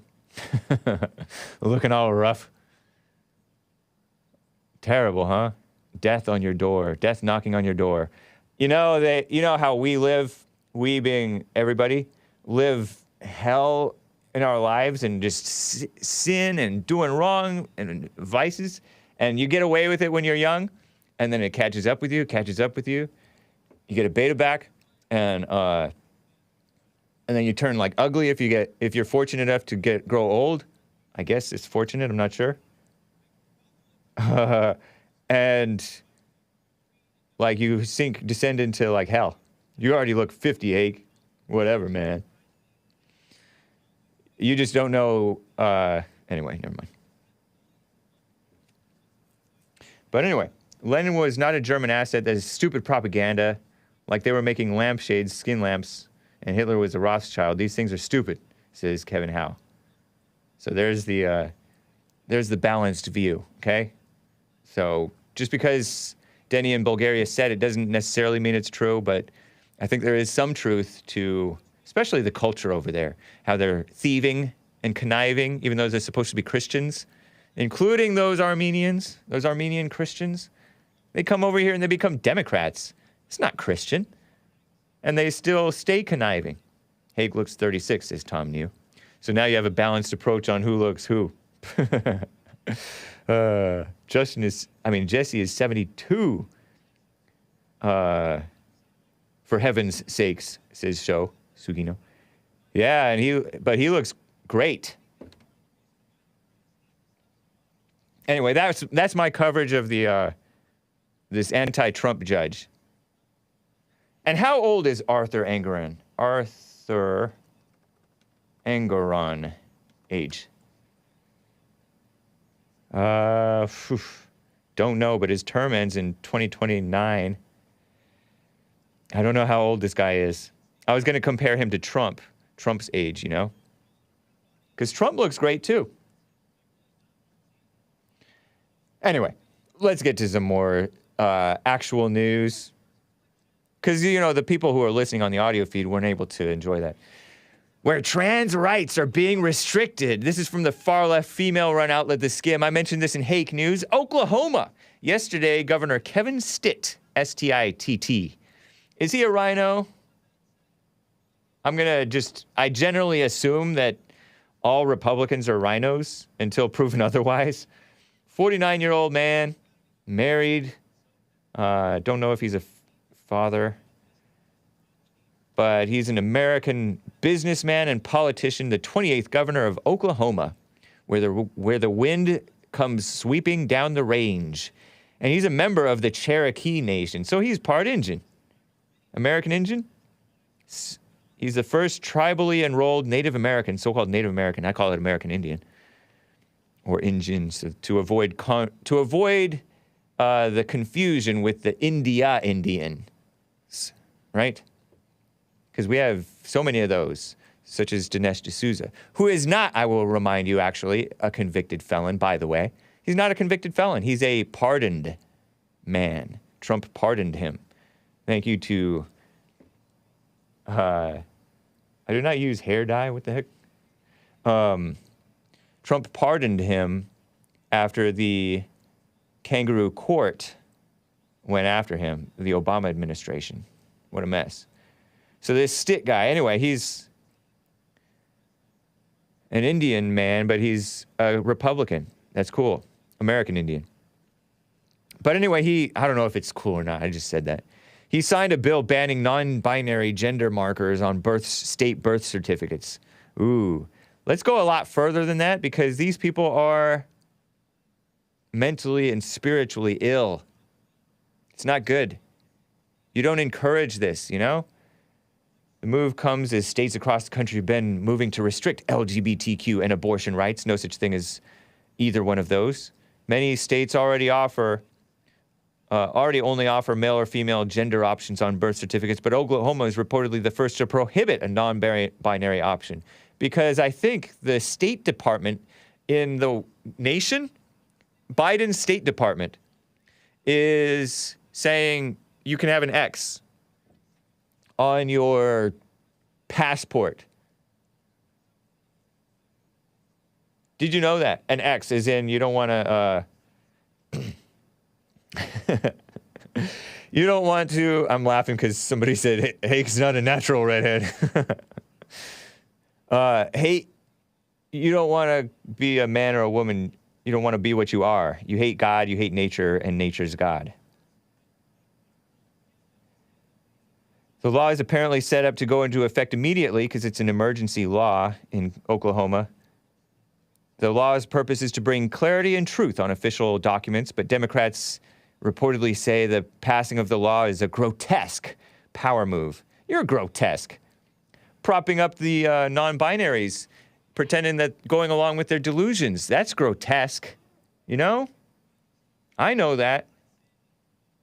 Accusing us of being what we are. Hake looks good for being about 360 years old. Yeah, it's my birthday.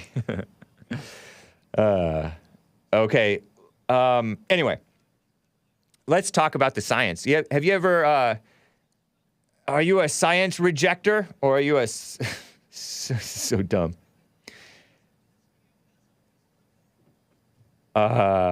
Interesting. I will get to your super chats. I saw this on 538. Yeah, I saw it on Pocket.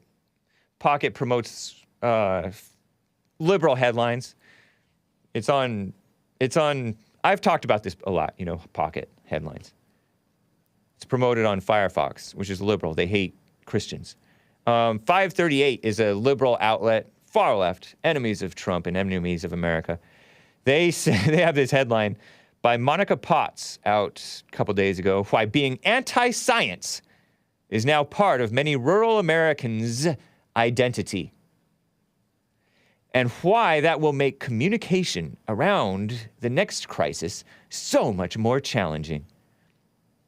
And it's pretty rich for them to say that these people are so-called anti-science when they are anti-establishment, politically motivated so-called scientists.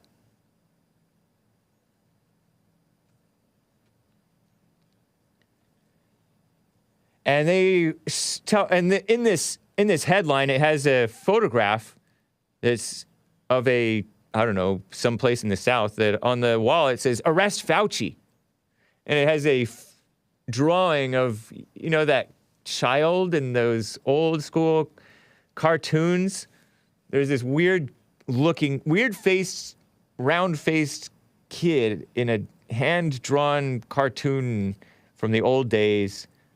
And it has this, and they're saying that that's what Fauci looks like. Mad Magazine, yeah. The Mad Magazine kid. And then what does that say? Jesus, take the wheel next to us? Next to it? Nice. The beautiful South. And understandably, Southerners and rural people and conservatives and Christians, you know, they say they're the ones who are so-called anti-science, which is a lie. You know, it may be partly anyway, what a mess. There are people who are not for these vaccines. They're distrusting of the government because the government has lied to us before and continues to promote the lie of like Black Lives Matter and all kinds of stuff. You know, these people are no to mandates. They're not for the mandates because partly these are female-minded people, female-minded liberals who, for one, reject the Southerners. They hate the Southerners. They hate the Christians. They tend to be hasty in mandating stuff rather than making a recommendation and you do what you want. Tend to be helicopter mama types, helicopter parent, to adults, grown adults in a so-called free country. So yeah, you can bet that we're going to be anti-you if you think that you are science. Give me a break. Talk about inaccurate. These people calling them anti-science. But I will say, you know, the Southerners and Americans in general should be fit, not fat. And we got a fat problem. We got to be healthy. Look out for stuff. Don't be going off half-cocked, going around people and get in their personal space. But normal Americans respect personal space. They don't get in your space. And when they're sick, they stay home. Or they're reasonable with people. They don't try to cough on you. I think it's a lot of the foreigners who tend to cough on, get into your personal space. They don't respect personal space.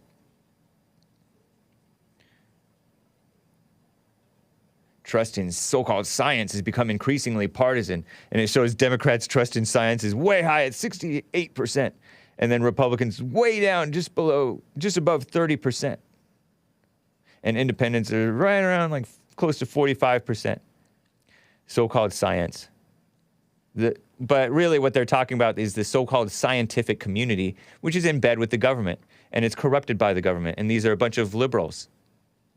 And they're edumacated in the wrong way. I say edumacated, but that's not true education. They may have some true things to them, but they are not for what's right, and they are not the ones who should be making policies. Oh, we'll do what the science says to do. And here's a case in point. Let me play this clip 11 before I get back to calls. Phony Fauci. This is from, I got this off of Mediaite, but he went on Which one did he? Which show? PBS. Another liberal outlet. Here's phony Fauci talking about we are not in a pandemic. Well, the United States is out of the pandemic phase, but the global pandemic is still happening, I guess. I don't know. It's confusing. Here he is. Here's phony Fauci. Dr. Fauci, let me broaden this out and ask you, here we are, it's the end of April, it's the spring of 2022. How close are we to the end of this pandemic? Well, that's an unanswerable question for the following reason. And I don't want to be evasive about it, but let me tell you why I'm giving you that answer, Judy. We are certainly right now in this country out of the pandemic phase. Namely, we don't have 900,000 new infections a day and tens and tens and tens of thousands of hospitalizations and thousands of deaths. We are at a low level right now. So if you're saying, are we out of the pandemic phase in this country? We are. What we hope to do, I don't believe, and I've spoken about this widely, we're not going to eradicate this virus. If we can keep that level very low and intermittently vaccinate people, and I don't know how often that would have to be, Judy. That might be every year, that might be longer, in order to keep that level low. But right now, we are not in the pandemic phase in this country. Pandemic means a widespread throughout the world infection that spreads rapidly among people. So if you look at the global situation, there's no doubt this pandemic is still ongoing. Dr. Anthony Fauci, thank you very much. Thank you, Judy. Good to be with you.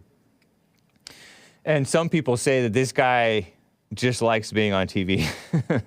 He's 80-something years old. Looks pretty good for 80. Certainly looks better than Arthur Engoron. On the inside, he may be worse than Arthur Engoron. Why do they want to arrest him? Mad Fauci. Why do they want to arrest him? I don't quite understand that, but he's a sleazy liberal, smart-mouthed person. I remember when Rand Paul, a rhino, but as rhinos go, he's more decent than others.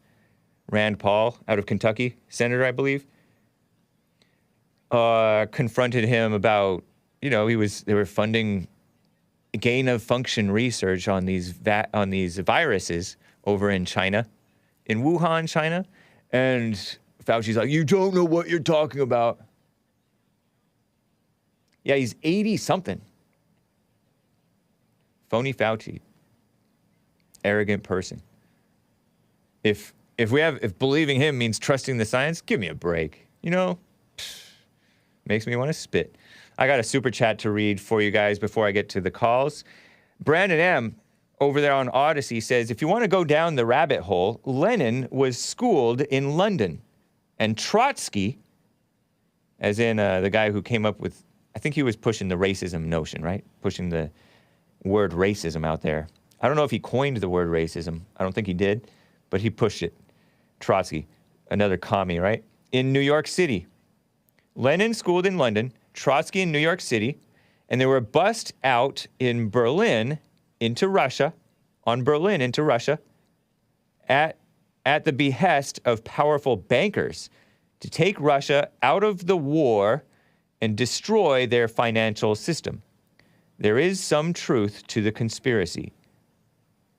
And that doesn't have anything to do with Germany, right? It doesn't have anything to do with Germany. Oh, Berlin in Russia. Yeah, I get my cities confused. Lenin schooled in London, Trotsky in New York City. So there's a lot of communism in America and in UK. Destroyed from within, right? Whew. Evil everywhere. Anyway, nice to see you guys. I appreciate the super chats. Let me get to... Oh, I was about to get to DIELAWN. Let me get to... Is DIELAWN ready? Let me get to DIELAWN in California, my former de facto producer. How you doing, DIELAWN? Hey, James, what's going on? Hey, good to hear from you. So, you probably know what I want to talk about before you even read it on the screen, but I want to know what you think about, you might have already said it, but I want to talk to you about your takes on the censorship question and Elon Musk purchasing Twitter and the complete naked hypocrisy of the liberals that were saying it's a private company, and now they're, changing their tune. Yeah. I am happy with this development of Elon Musk buying Twitter. I don't really have high hopes as to what's going to happen. It's kind of like when Trump became president. I was happy he became president. I didn't really expect a lot to happen because I knew it was one man against the whole government. So same thing with Elon Musk. He's one man, and then the EU, I don't know if you heard this, but one of the commissioners of the EU who promotes the gay agenda and the notion of hate speech and things like that, he warned Elon Musk that Twitter must play by its tough new rules. And I didn't even know that the EU had even newer rules, but I know that a lot of these European countries, and other countries, don't have freedom of speech. By law, you don't have freedom of speech. You can't, like in Germany, you can't question the Holocaust. Or in these other things, in the UK, you can't criticize the gays. Stuff like that, or Islam.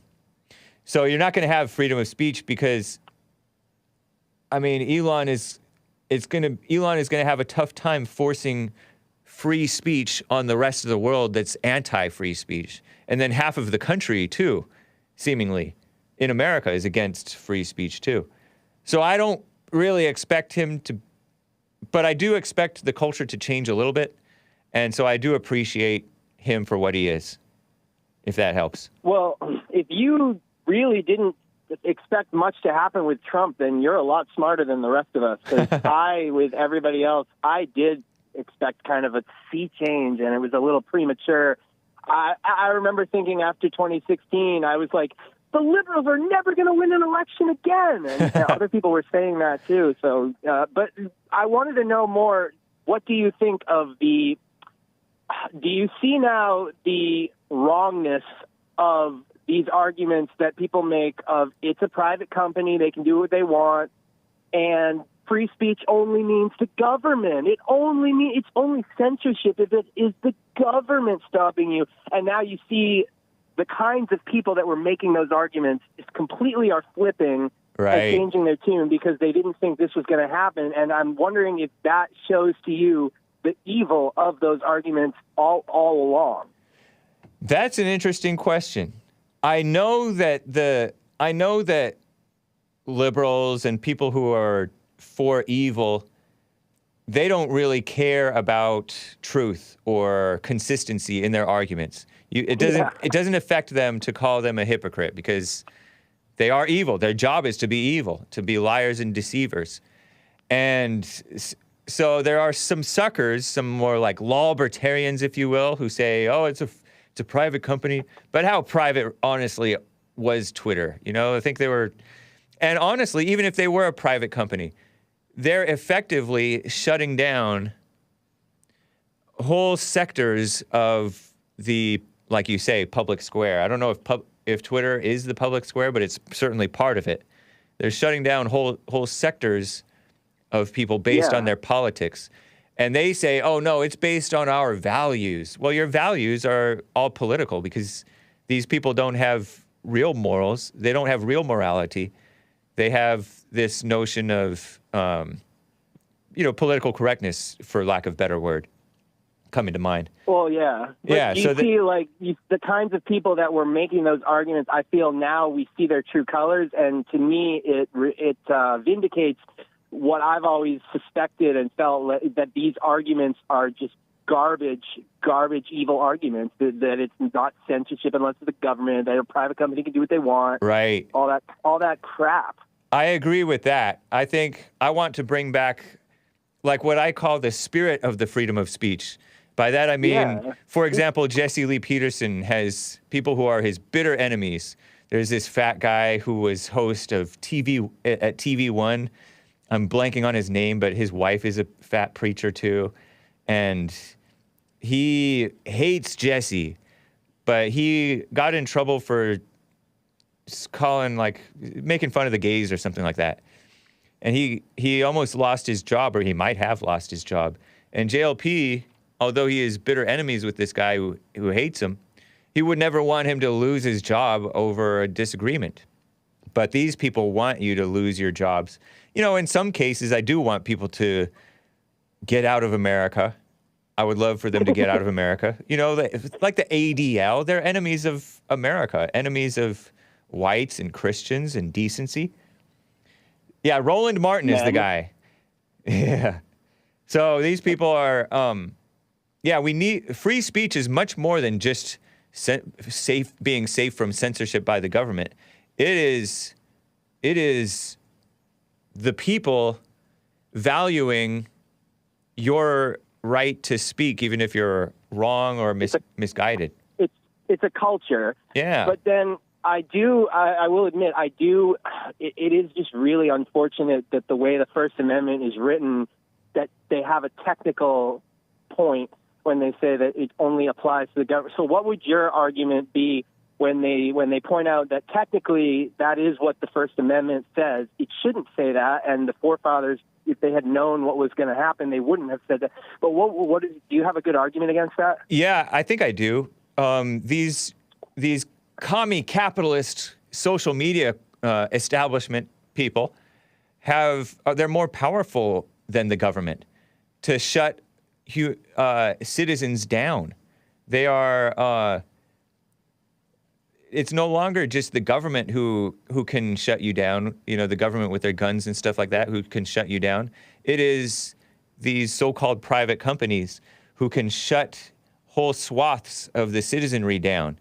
And these people were the people who wrote the First Amendment. They felt like the First Amendment, the first 10 amendments, were not even necessary to write because they were so obvious as being basic to people's rights. They didn't imagine that. I guess they didn't imagine that there would be these huge corporations that could clamp down on their people and take away their rights and their freedoms.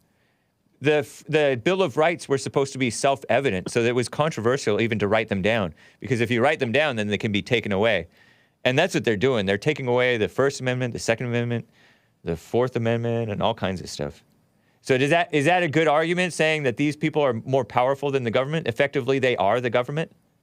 Yeah. One argument I've tried is, like, they say, well, it's only the government, and then you say, well, the government doesn't have to shut down free speech. It doesn't. They're using a Rube Goldberg. Have you heard of that term? A Rube Goldberg machine? It's like a whole machine. Right. It's a whole machine that ends up doing a very simple function, but by like this roundabout way. Right. You know, there's another thing. They're foreign influenced. Twitter. If Twitter has to cave to the demands of the EU, there's this whole push to make America more like Europe, which is not having free speech. That's foreign influence, and that's American speech could get censored by the EU. That's evil. You know what I mean? Yeah. Another really evil argument that, in my opinion, that goes with those other ones that I just forgot to say is freedom of speech doesn't mean freedom from consequences. I know, that's such a. Go ahead. React to that. Actually, it kind of does. Yeah, it does. What freedom do I have if my life can be destroyed by saying the wrong thing? Now, sure, consequences. I'm for consequences, as in you call me out and you debate me, or I get called wrong or whatever. But other than that, but what would you say to people who say that? I would say you're a sucker. You're a useful idiot to anybody who thinks that, because that's a communist.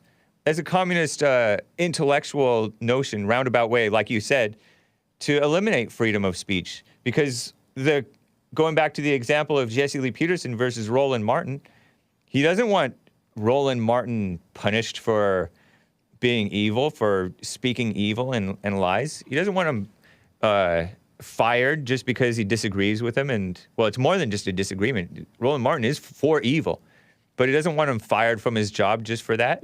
It's a disagreement.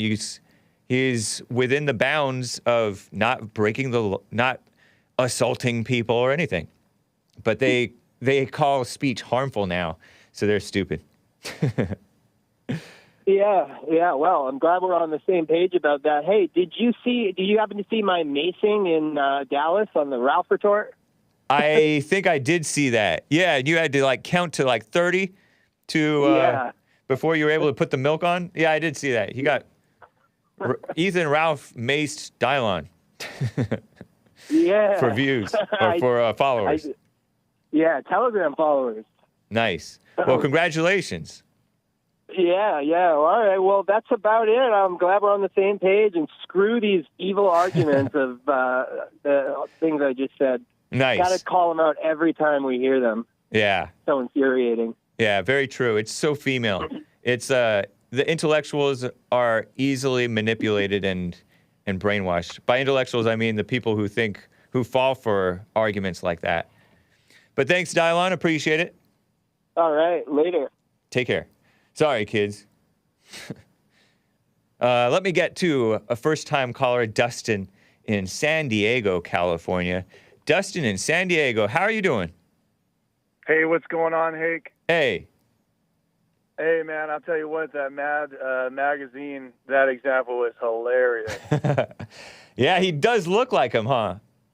I like the kid better than him. Well, if he just gave him gray or white hair, and put a little glasses on him, he would look just like him. He's goofy. Really, man. Yeah.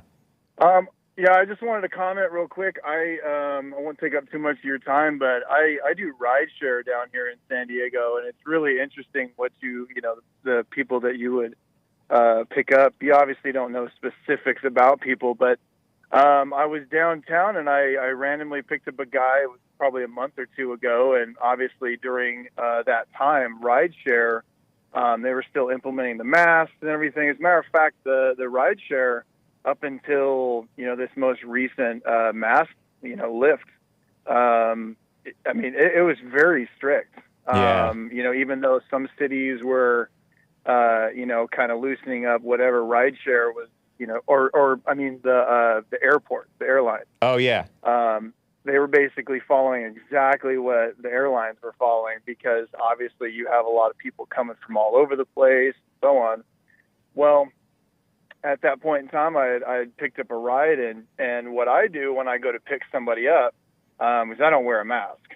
I'm against the mask, it's not my thing, and so I don't wear a mask, but I make it very clear when I pull up to pick somebody up that they see me without the mask, and I slowly go to put it on, because some people, even some ladies, they ask me if it's okay if they don't wear it, because obviously they don't want to mess up their makeup, whatever, and they're right. They're Nice. just thinking, they're like, oh my gosh, thank you so much. But what I was going to get to is that I picked up an older gentleman. You could tell he was clearly in his late 60s, early 70s. And, the same situation happened. And he told me, he's like, oh, don't worry about your mask. Nice. And, I don't remember his name. Of course, I'm not going to, if I did, I would say it. But it wasn't Francis Collins, was it?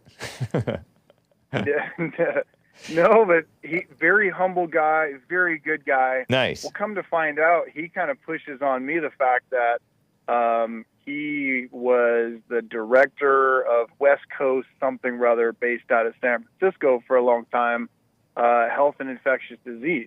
Wow. I'm like, whoa, wait a second here. So I start picking his brain, and he told me when he first got in the car, he's like, don't worry about your mask, don't matter. He's like, he's not gonna. He didn't tell me he was anti-mask, but he was just like, hey, don't worry about your mask. It's over. This whole thing. So he goes into this whole detail about everything, and I said, oh, well, you're pretty high up. He said, yeah, I'm real close friends with Fauci. Wow. And so he goes into basically what's going on, and he was back in the mid late 70s, whenever Fauci was going through his program or going through all of whatever, in that field. But he was there from the beginning with Fauci, going through the AIDS epidemic and how he botched that. And I won't go into all the crazy detail, but he's not exactly a Fauci fan. But he was basically saying he was in a no-win situation. They used him, politically, and they still are. And he was saying, they're pulling him out basically he's a a joker and a deck of cards. You know, Oh. whenever, or like an ace, you know what I mean? An ace. They throw him on the table, you know what I mean, when they need, you know, when they need somebody to take the fall. Yeah. And so he didn't say, you know, oh, it's not real, it's a disease, all this kind of stuff. But he was just making it, you know, sound like it's not as crazy as what everybody's turning it in to be. They basically grabbed him and said, you know what? You're our guy. Yeah. The establishment, you're our guy. I know. They call him and the with- top infectious disease expert in the country. Like he's that smart. I don't think that he's that smart. Well, and he's not the one pulling strings. Yeah, he's That's what I he's a wanted to get spokes. at, He's is that- he's effectively a spokesman, and like you said, he's their fall guy their fall to guy for authority, and then they can throw him away when they're done with him. That's true. Well, and this guy was like, you know, he goes, well, Dustin, you know, the big thing is they were trying to say, well, it didn't come from China, whatever. He goes, not only did it come from China, he's like, there's so much money coming in and out of China that you have no idea. He said the thing is the regulations are so high in America and people get so, what's the word for it? Not enthusiastic, but with anything in America, everybody just freaks out. You know, it goes straight to the worst, freak out. He said that obviously there's crazy regulations, FDA. Yeah. He said, but, you know, in China, he's like, you can do whatever you want in China. There's nobody holding anybody back, and if they do, well, you know what I mean, we'll just quote-unquote eliminate you. Wow. It's really interesting, you know, some of the fillers and things that they put in supplements. I'm in the bodybuilding world, supplementation, all that kind of stuff. They're putting, you know, human hair and stuff in there, protein. It's really a real gnarly situation over there. But my point is that I ran into a guy that is right there in the thick of it up until just recently. Knew Fauci very, very well. He said, he's like, I'm not going to tell you any crazy. And he just started throwing this at me, man. I'm like, I appreciate it, man. So now I'm going to tell everybody. Yeah. So, and you know, California is kind of the whipping boy of the entire United States. And so, what do you mean by that?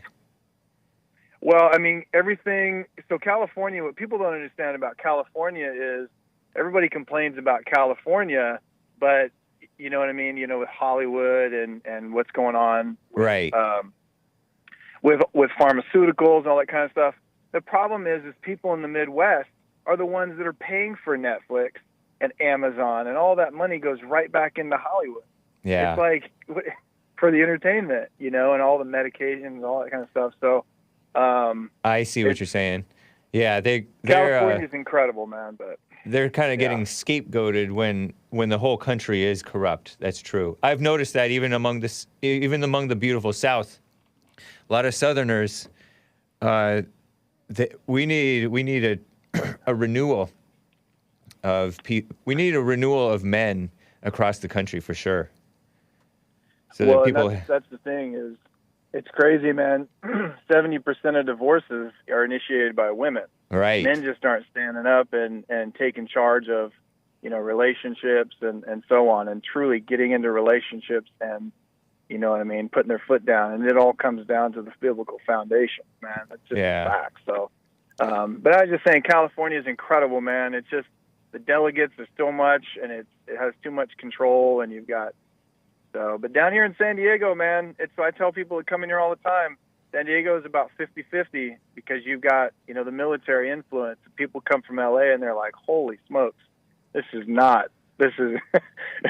all politically one way down here. So, yeah.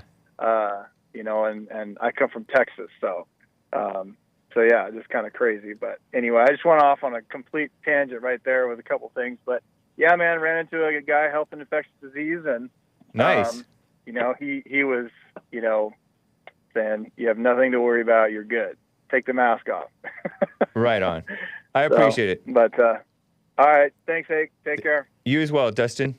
You too. You know what? Let me tell you, speaking of San Diego, I saw this. Oh, no, what? I don't have time. I'm overtime. I didn't even realize it. Sorry, guys. Sorry, Chris. This is the end of the Hake Report. Hopefully, we will have a Barn Archive Sunday service premiere. at 4 p.m. Pacific time today. I'm just a little behind on it, so look out for that. Thanks for the super chats. I will read yours, Lin Yan Chen, tomorrow. Thank you, sir. Thanks and take care.